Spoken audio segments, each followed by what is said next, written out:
आज हामी यस भिडियो मार्फत अधिनायकवाद अर्थात् टोटलिटेरियनको विषयमा जानकारी लिनेछौँ।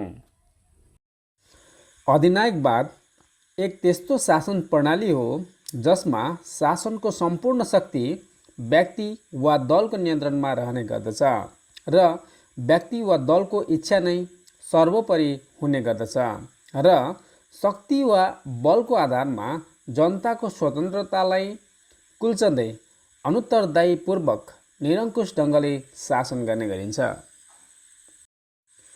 अधिनायकवाद शब्दको प्रयोग सामान्यतया लोकतन्त्रको विरोधी शब्दको रूपमा प्रयोग गर्ने गरिन्छ। अधिनायकवादमा शासन सत्ता प्राप्त गर्नको निमित्त न जनताको सहमति लिइन्छ न जनताको मत।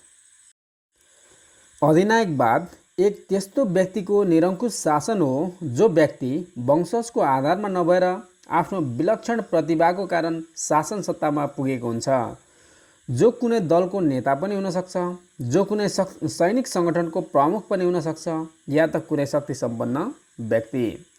उदाहरणको लागि जर्मनीको अधिनायकवादी हिटलर सैनिक कमान्डर थिए, मुसोलिनी फासिस्ट दलका नेता थिए र नेपालको जङ्गबहादुर राणा शक्ति सम्पन्न व्यक्ति थिए।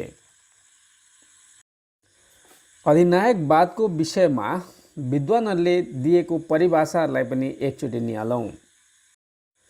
अल्फ्रेड कोविनको अनुसार अधिनायकवाद एक त्यस्तो व्यक्तिको शासन हो जसमा उसले आफ्नो सत्ता छल, बल, कपट र हिंसाको माध्यमद्वारा प्राप्त गरेको हुन्छ। न्युमेनका अनुसार अधिनायकवाद व्यक्ति वा व्यक्तिहरूको समूहद्वारा बलपूर्वक शासन सत्तामाथि कब्जा गरेर शक्तिको असीमित प्रयोग गर्नु हो। अब हेरौँ अधिनायकवादको विशेषताहरूलाई। अधिनायकवादको विशेषताहरू के रहेका छन् त? अधिनायकवादमा राज्य अथवा सरकार सर्वसत्तावादी हुने गर्दछ। कार्यपालिका, व्यवस्थापिका र न्यायपालिकामाथि एउटै व्यक्तिको नियन्त्रण हुने गर्दछ। यसले शक्ति पृथकीकरणलाई अवज्ञा गर्दछ। अधिनायकवादी शासन व्यवस्थामा व्यक्तिको जीवन व्यक्तिगत नभएर राज्यको जीवन हुने गर्दछ। अधिनायकवादमा प्रत्येक व्यक्तिको कर्तव्य हुन्छ आफ्नो देशको निमित्त जीवन समर्पित गर्नु। तसर्थ अधिनायकवादको पहिलो विशेषता हो राज्यको सर्वसत्तावादी स्वरूप, जहाँ प्रत्येक व्यक्ति राज्यको अधीनमा हुने गर्दछ। व्यक्तिगत स्वतन्त्रताको कुनै गुन्जाइस रहँदैन। अर्को विशेषता रहेको छ अधिनायकवादले बहुदलीय प्रणालीलाई स्वीकार गर्दैन। अधिनायकवादले लोकतन्त्रलाई एक लाचार, भ्रष्ट र सडिएको शासन व्यवस्था मान्ने गर्दछ। अधिनायकवादले संसद तथा संसदको बैठकमा हुने गरेका वाद विवादलाई निरर्थक मान्नुका साथै जनताको निमित्त काम गर्नुपर्ने महत्त्वपूर्ण समय बर्बाद भइरहेको ठान्दछ। तसर्थ अधिनायकवाद लोकतन्त्रको विरोधी हुने गर्दछ। अर्को विशेषता रहेको छ अधिनायकवादमा व्यक्तिगत स्वतन्त्रताको कुनै महत्त्व हुँदैन। अधिनायकवादीहरूका अनुसार व्यक्ति पूर्णतया राज्यको निमित्त हो। राज्यद्वारा बाहिर, राज्यभन्दा अलग र राज्यको विरुद्धमा कुनै पनि किसिमको स्वतन्त्रता हुनै सक्दैन। अधिनायकवादमा बोल्ने स्वतन्त्रता, लेख्ने स्वतन्त्रता, हिँडुल गर्ने स्वतन्त्रता पनि हुँदैन। शासन व्यवस्थाको विरुद्धमा वा देशको शासकको विरुद्धमा विरोध गर्ने अधिकार कसैलाई पनि हुँदैन। यदि कसैले विरोध गर्दछ भने उसको आवाजलाई या त दबाइन्छ या त कुल्चिन्छ। राणा शासनको विरोध गर्दा नेपालको 4 जना स्वतन्त्रता प्रेमीहरूलाई कसरी निर्मम तरिकाले हत्या गरियो त्यो सबैलाई थाहै छ। त्यही हो वास्तवमा अधिनायकवाद। तसर्थ अधिनायकवादमा व्यक्तिको व्यक्तिगत स्वतन्त्रताको अभाव हुने गर्दछ। अधिनायकवादमा एउटै पार्टी, एउटै नेता, एउटै नीति तथा एउटै कार्यक्रम हुने गर्दछ। जनताहरूमा एउटै पार्टी तथा एउटै नेताप्रति पूर्ण विश्वास एवं पूर्ण समर्थन रहने गर्दछ। अधिनायकवादमा सम्पूर्ण देशको निमित्त एउटै कार्यक्रम तथा एउटै कार्यनीति हुने गर्दछ। एउटै राजनीतिक दल तथा एउटै दलका नेताले सम्पूर्ण नीति तथा कार्यक्रमको निर्धारण गर्ने गर्दछ। अधिनायकवादमा देश र सरकारमा कुनै अन्तर हुँदैन, अर्थात् देश भनेकै शासक र शासक भनेकै देशको रूपमा बुझ्ने गरिन्छ, ठान्ने गरिन्छ। अधिनायकवादमा अधिनायकवादी नेताले आफूलाई देश तथा देश भनेकै आफू ठान्दछ। त्यसैले त लुई सोटौले भन्ने गर्दथे, I am the state and state is I. म नै राज्य हुँ र राज्य भनेकै म हो। हिटलर तथा मुसोलिनीले पनि आफूलाई राज्यकै प्रतीक ठान्दथे। अधिनायकवादमा धर्मको पनि कुनै स्थान हुँदैन। साम्यवादीहरूले धर्मलाई अफिमको नसा ठान्दथे। साम्यवादीहरूको अनुसार धर्मले कुनै पनि रोगको निदान गर्न सक्दैन, तर रोगको पीडा भुल्नमा मद्दत गर्दछ, जसरी अफिमको नसाले मानिसहरूको पीडालाई भुल्नमा मद्दत गर्दछ। फाँसीवाद र नाजीवादमा पनि धर्मलाई कुनै महत्त्व दिएको पाइँदैन। अधिनायकवादमा युद्धलाई अत्यधिक महत्त्व दिने गरिन्छ। अधिनायकवादमा युद्धलाई अत्यधिक महत्त्व मात्रै होइन, गौरवको रूपमा पनि लिने गरिन्छ। हिटलरको अनुसार पुरुषको जीवनमा युद्धको त्यति नै महत्त्व रहेको हुन्छ जति स्त्रीको जीवनमा मातृत्वको। हिटलरले पोल्यान्डमाथि आक्रमण गरेपछि नै दोस्रो विश्वयुद्धको सुरुवात भएको थियो। तसर्थ दोस्रो विश्वयुद्धको सुरुवातकर्ता नै को थिए त भन्दाखेरि अधिनायकवादी हिटलर। अधिनायकवाद साम्राज्यवादको पनि पक्षपोषक हुने गर्दछ। अधिनायकवादले आफ्नो राज्यलाई पनि विस्तार गर्न चाहन्छ। हिटलरको अनुसार उनी आर्य संस्कृति र आर्य नस्लको विस्तारको निमित्त अन्य राज्यहरूलाई जित्न चाहन्थे। मुसोलिनीको अनुसार इटलीसँग केवल 2वटा मात्रै विकल्पहरू रहेका छन्, या त आफ्नो साम्राज्यको विस्तार गर्नु या त विलय हुनु। अर्को विशेषता रहेको छ, अधिनायकवादले कुनै पनि किसिमको नागरिक आन्दोलन, श्रमिक हडताल आदिको विरोध गर्दछ। अधिनायकवादमा र्याली, जुलुस, हडताल, भाषण आदिमाथि पनि प्रतिबन्ध लगाउने गरिन्छ। त्यसकारण अधिनायकवाद समाजवादको विरुद्धमा उभिएको पाइन्छ। अर्को विशेषता रहेको छ, अधिनायकवादले राष्ट्रिय गौरवलाई अत्यधिक महत्त्व दिने गर्दछ। अधिनायकवादीहरू उग्र राष्ट्रवादी हुने गर्दछ। हिटलरले जनताहरूको माझमा लोकप्रियता बनाइराख्न यहुदीहरूमाथि घृणाको भाव फैल्याएर चरम अन्याय गर्ने गर्दथे। अधिनायकवादले अन्तर्राष्ट्रिय नियमहरू तथा अन्तर्राष्ट्रिय सम्बन्धहरूको विरोध गर्दछ।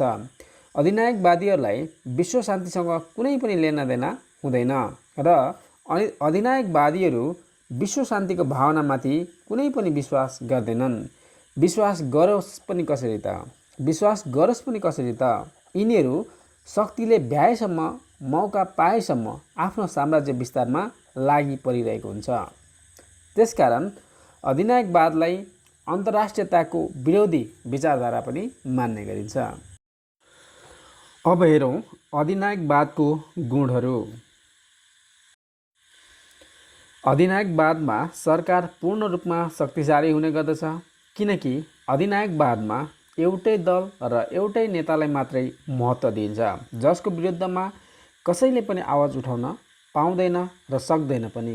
उदाहरणको रूपमा किम जोङ उनले निर्वाचनमा 100% मत प्राप्त गरेका थिए। उनको न कसैले विरोध गर्न सक्छ, न कसैले उनको विरुद्धमा पार्टी नै स्थापना गर्न सक्छ। तसर्थ अधिनायकवादी सरकार अत्यधिक शक्तिशाली हुने गर्दछ।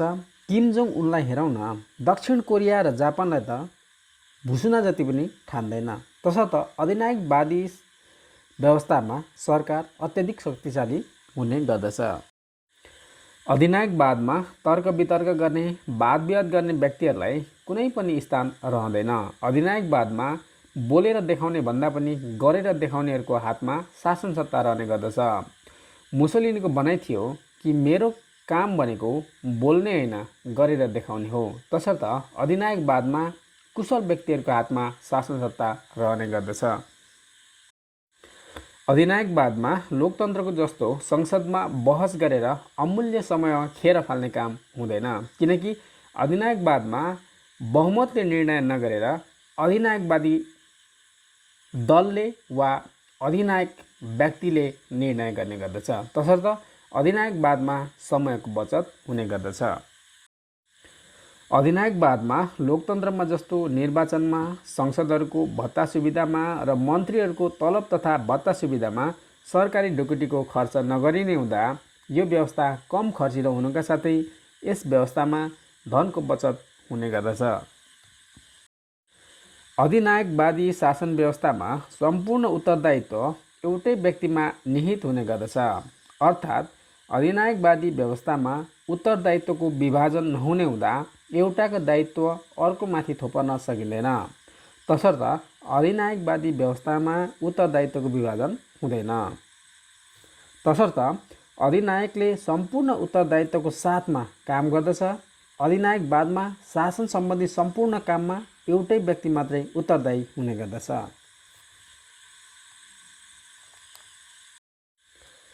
सङ्कटकालको समयमा हठात निर्णय लिनु वा हठात कार्यान्वयन गर्नको लागि अधिनायकवादी व्यवस्थालाई उपयुक्त मान्ने गरिन्छ। लोकतन्त्रमा कुनै निर्णय गर्नको लागि कार्यान्वयन गर्नको लागि बैठक डाक्नुपर्ने हुन्छ, बहुमत जुटाउनु पर्ने हुन्छ, जुन बेलासम्ममा ढिलो भइसकेको पनि हुन सक्छ। उदाहरणको निम्ति युद्ध जस्तो आपतकालीन अवस्थामा किम जोङ उनले गरेको निर्णय नै अन्तिम निर्णय हुने गर्दछ। कुनै बैठक बोलाइरहनु पर्दैन। तसर्थ सङ्कटकालीन समयमा अधिनायकवादी व्यवस्था अति नै उपयुक्त ठान्ने गरिन्छ, जसले उपयुक्त निर्णय लिनुका साथै डटेर सामना पनि गर्दछ। तसर्थ अधिनायकवादी शासन व्यवस्थालाई सङ्कटकालको निमित्त उपयुक्त शासन व्यवस्था ठान्ने गरिन्छ। अर्को गुण रहेको छ अधिनायकवाद युद्धकालीन परिस्थितिमा अत्यधिक शक्तिशाली भएर प्रस्तुत हुने गर्दछ। अधिनायकवादले युद्धकालीन परिस्थितिमा लोकतन्त्रमा जसरी लाचारीपन वा कमजोरी प्रस्तुत गर्दैन, बरु सारा शक्ति लगाएर शत्रुको विरुद्धमा जाइ लाग्छ। तसर्थ अधिनायकवादी शासन व्यवस्थालाई युद्धको बेलामा युद्धको समयमा अति शक्तिशाली शासन व्यवस्था मान्ने गरिन्छ। अधिनायकवादी शासन व्यवस्थामा अधिनायकले जनतामा राष्ट्रिय भावना तथा राष्ट्रभक्तिको भावना जगाउने काम गर्दछ र त्यही आधारमा शासन पनि गर्दछ। जस्तै उदाहरणको लागि हिटलर यहुदीहरूले जर्मनीहरूलाई शोषण गर्दछ। यहुदीहरूमा जर्मनप्रति कुनै राष्ट्रभक्तिको भावना छैन, यिनीहरू कन्जुस र देशद्रोही हुन्छन् भनेर आफ्नो देशप्रतिको राष्ट्रियताको भावना जगाउने काम गर्दथे र देशमा शासन गर्दथे। अधिनायकवादमा राष्ट्रिय गौरव तथा राष्ट्रिय सम्मानलाई महत्त्व दिने गरिन्छ। यस्तो किसिमको शासन व्यवस्थामा नागरिकहरूमा देशभक्तिको भावना अत्यधिक हुने गर्दछ।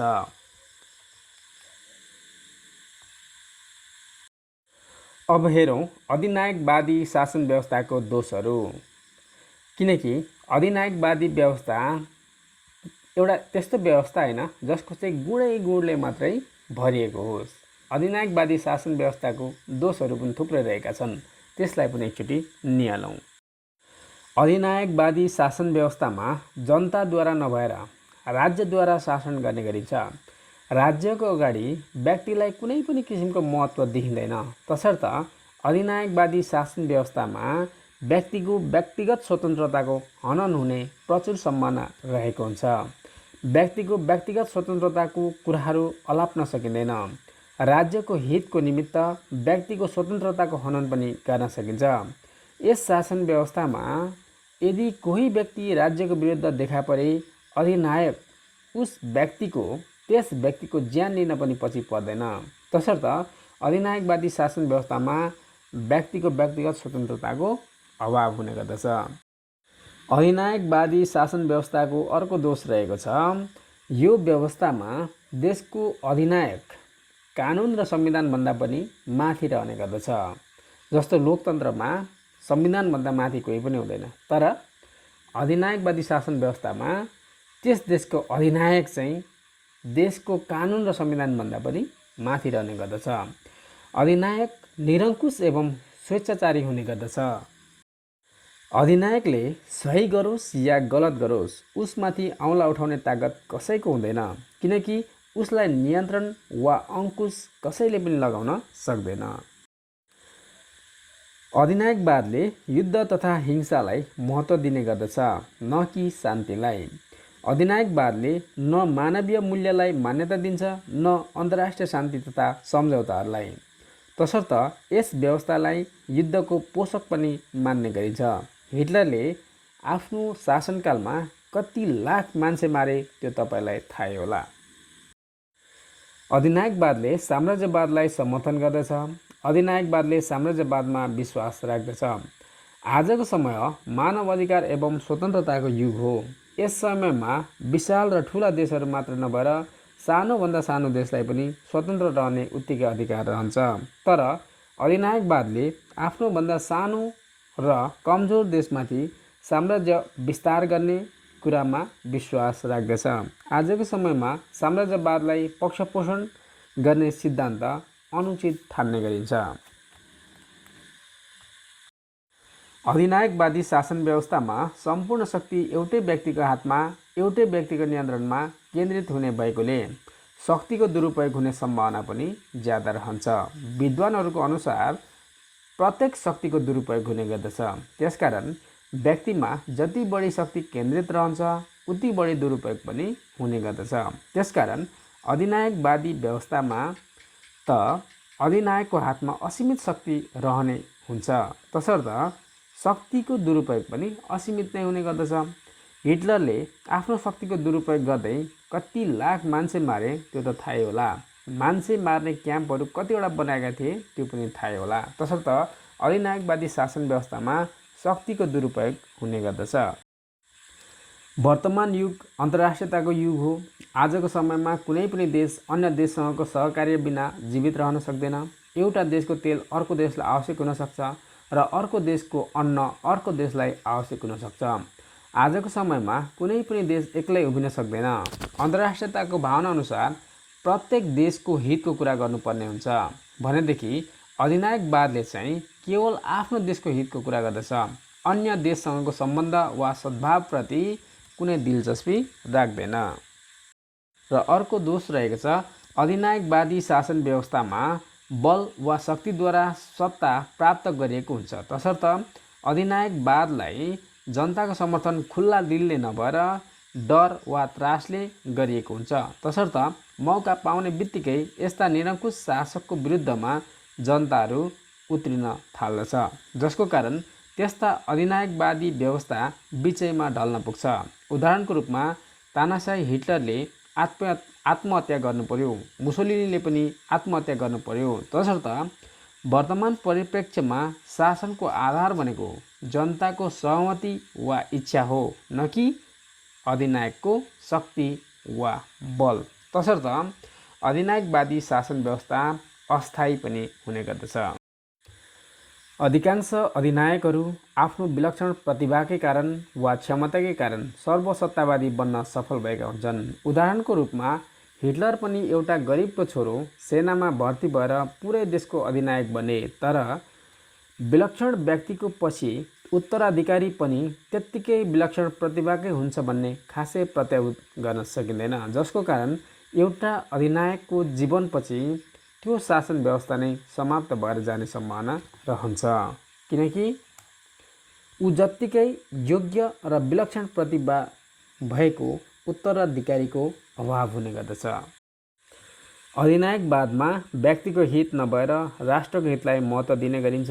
अधिनायकवादलाई एक कारागारको रूपमा मान्ने गरिन्छ, जहाँ जनता कैदी र अधिनायक जेलरको रूपमा रहेको हुन्छ। जुन व्यवस्थाले लोकतन्त्रलाई आत्मसात गर्दैन त्यस्तो व्यवस्था लोकहितमा स्वाभाविक रूपमै हुनै सक्दैन। अधिनायकवादमा जनताको राजनीतिक चेतना मौलाउनुको साटो भाँसिँदै मक्किँदै जाने गर्दछ। अधिनायकवादलाई एक कट्टरवादी व्यवस्था पनि मान्ने गरिन्छ। लोकतन्त्रमा आलोचनालाई स्वागत गरिन्छ, तर अधिनायकवादमा आलोचनालाई या त कुल्चिन्छ या त दबाइन्छ। तसर्थ वर्तमान समयमा वर्तमान युगमा लोकतन्त्र सर्वोत्कृष्ट शासन व्यवस्था हो र लोकतन्त्रको विकल्पमा कुनै पनि शासन व्यवस्था आजसम्म देखा परेको छैन। हस् त साथीहरू, भिडियो कस्तो लाग्यो प्रतिक्रिया दिनुहोला र हाम्रो च्यानललाई लाइक, कमेन्ट, सेयर र सब्सक्राइब गर्न पनि नभुल्नुहोला। धन्यवाद।